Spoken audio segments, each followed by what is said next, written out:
Commissariat d'Aubervilliers, déposition, c'est Marie Leblanc qui porte plainte pour agression contre une demi-douzaine de Méditerranéens sanguinaires maghrébins qui n'avaient rien de caucasien. En effet, même si la mémoire vous fait défaut, tels sont les faits. Quels sont ces fous, quel trajet avez-vous fait? Marie raconte qu'en ce 9 juillet 2004, elle se rendait à la plus au nord de toutes les gares. Embarquement 9h37, station Louvre. Sur le wagon, la pression souffle et les portes s'ouvrent. 20 personnes sont dans la rame, un mélange de français, de souches, de noirs et d'arabes. En parlant d'eux, ils m'ont fusillé des yeux, monsieur. Je n'ai jamais eu aussi peur de la banlieue, monsieur. D'autant plus que je transportais l'enfant que j'avais durement mis au monde 13 mois auparavant. C'est d'ailleurs le sujet qui amorcera la discute, ou bien devrais-je plutôt dire la dispute, prétextant que la poussette irait bien à sa sœur.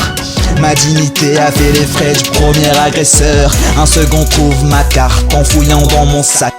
Mon adresse postale m'amène dans un cul-de-sac. Cul sec, c'est la façon dont j'avale ma salive lorsqu'il précise que le 16e est rempli de juifs. Ashkénazes, ils sont tous pleins aux as. Pleurnichards à l'occasion, il ne manque pas d'audace. Marie Leblanc n'est pas au bout de sa faim, car les six barbares découpent désormais ses vêtements féminins.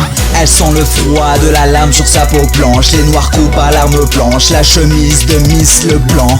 Et au marqueur laisse un souvenir macabre sur son ventre. Des croix gammées sorties du 3e Reich. Avant de descendre à Sarcelles-Gare, tel un scalp d'Apache arrache une mâche à sa tignasse. En tout, 13 minutes dans un train d'enfer. Démoniaque signifie le D de ce RER. Le certif médical et le procès verbal seront transmis d'Aubervilliers à la vigie de Versailles. En raison du caractère antisémite de l'affaire, il faut faire sortir cette histoire du rayon fait divers. Les enquêteurs subissent une triple pression, hiérarchique, politique et publique. Opinion, Chirac en personne a fait part de son effroi. De Villepin, Nicole Gage relayé par les médias.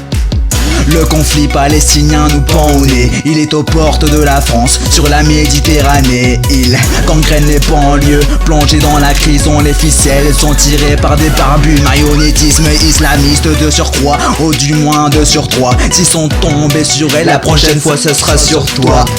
Aucun moment le conditionnel n'est employé, ni par la classe politique, ni par les chaînes télévisées. Et pourtant, mes enquêteurs n'ont d'autre preuve qu'une parole pour eux. C'est désormais une histoire qui tourne par rond. Aucune trace des agresseurs sur caméra, mais le pire, aucune trace de Marie sur le quai de la gare. Au moment des faits, un témoin l'aurait vue, pas à Louvre-Gare, mais sanglotant sous un abribus. À l'envers étaient les croix gammées qui collent au corps. Il faut qu'elle collabore pour que l'histoire corrobore. À l'audition, les enquêteurs mettent la pression. Ils veulent voir clair en confrontant les deux versions. 3 jours plus tard, la dépôt devient poteau rose. Marie Leblanc a menti parce qu'elle est amoureuse.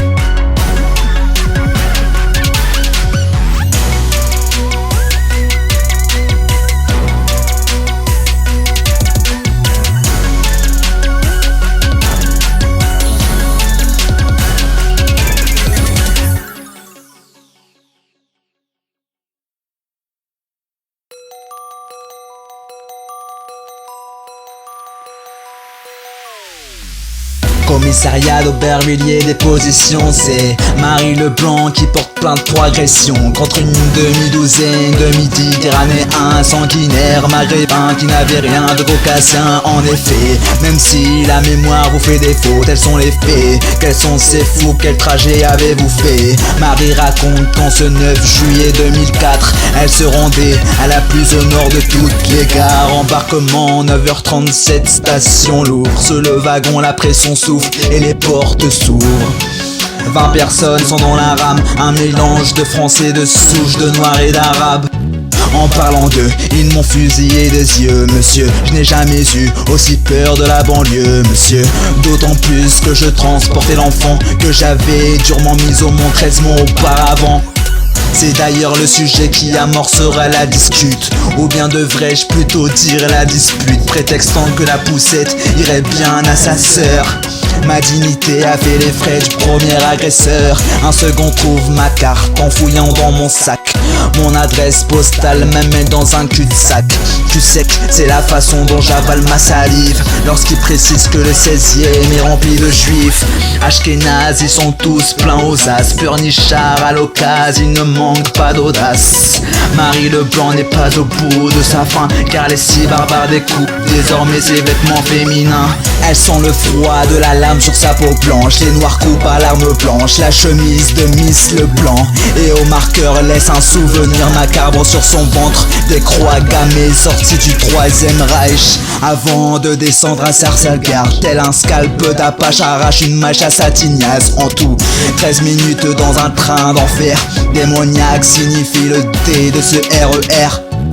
Le certif médical et le procès verbal seront transmis d'Aubervilliers à la vigie de Versailles. En raison du caractère antisémite de l'affaire, il faut faire sortir cette histoire du rayon fait divers. Les enquêteurs subissent une triple pression, hiérarchique, politique et publique. Opinion, Chirac en personne a fait part de son effroi. De Villepin, Nicole Gage relayé par les médias. Le conflit palestinien nous pend au nez. Il est aux portes de la France, sur la Méditerranée. Il gangrène les banlieues, plongés dans la crise dont les ficelles sont tirées par des barbus. Marionnettisme islamiste de surcroît, ou du moins de surcroît. S'ils sont tombés sur elle, la prochaine fois ce sera sur toi. Aucun moment le conditionnel n'est employé, ni par la classe politique, ni par les chaînes télévisées. Et pourtant, les enquêteurs n'ont d'autre preuve qu'une parole pour eux. C'est désormais une histoire qui tourne par rond. Aucune trace des agresseurs sur caméra, mais le pire, aucune trace de Marie sur le quai de la gare. Au moment des faits, un témoin l'aurait vu, pas à Louvre-Gare, mais sanglotant sous un abribus. À l'envers étaient les croix gammées qui collent au corps. Il faut qu'elles collaborent pour que l'histoire corrobore. À l'audition, les enquêteurs mettent la pression. Ils veulent voir clair en confrontant les deux versions. 3 jours plus tard, la dépôt devient poteau rose. Marie Leblanc a menti parce qu'elle est amoureuse.